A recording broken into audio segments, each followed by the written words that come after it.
Morality without religion. What is morality without religion? Some would say it's human nature. We do what feels good.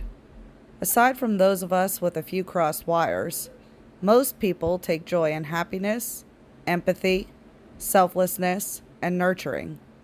The psychological response to explain these emotions is to ascribe them as moral behavior. These emotions are acceptable to society because they do not infringe negatively upon others. Mostly, these behaviors and actions repercuss positively throughout a community. We scrutinize the demographics of people contributing to these constructive habits.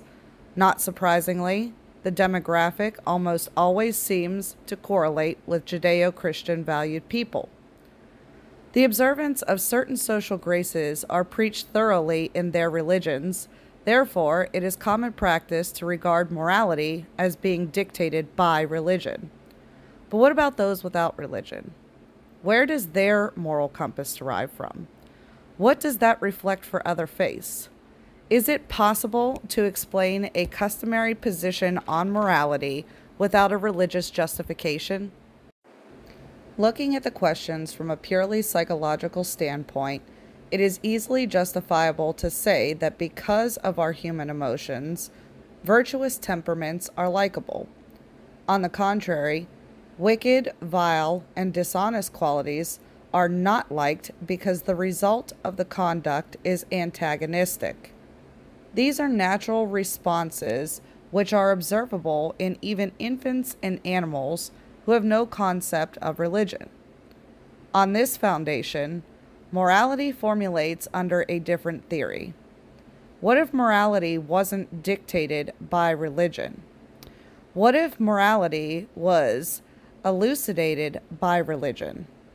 Such an idea could explain the variance in our social order, and it would also give some reason for immoral religious followers as well.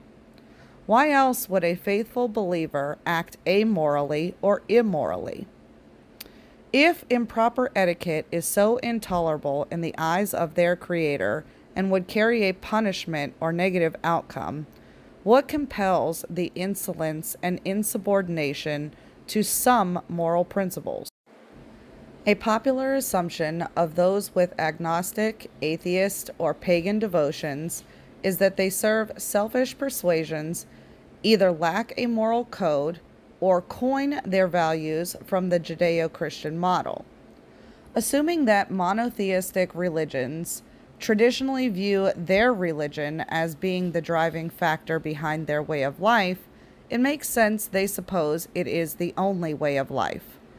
Agnostic, atheist, and pagan religions, on the other hand, operate on much different dogmas.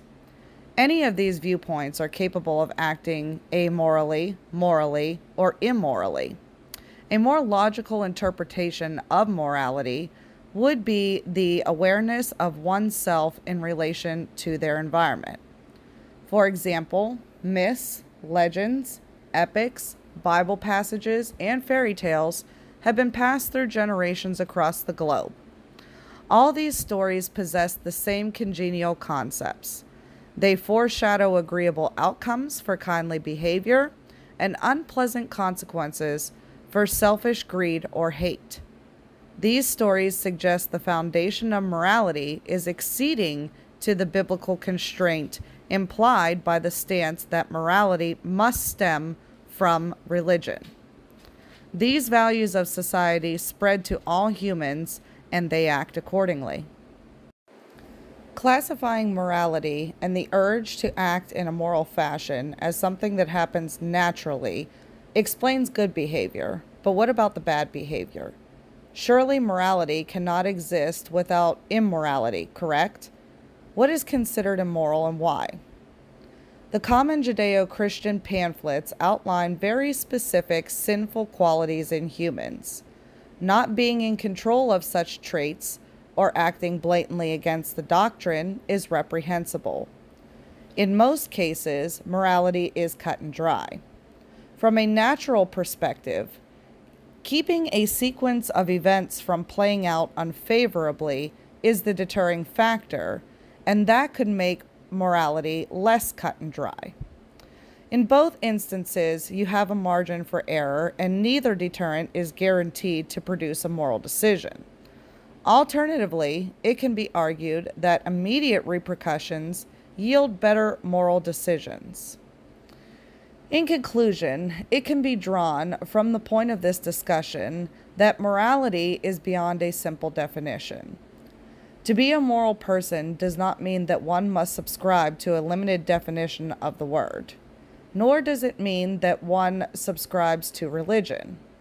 Being an atheist or agnostic wouldn't disqualify a person from ramifications for immoral behavior in society. But it also doesn't mean that they wouldn't be capable of acting for the greater good.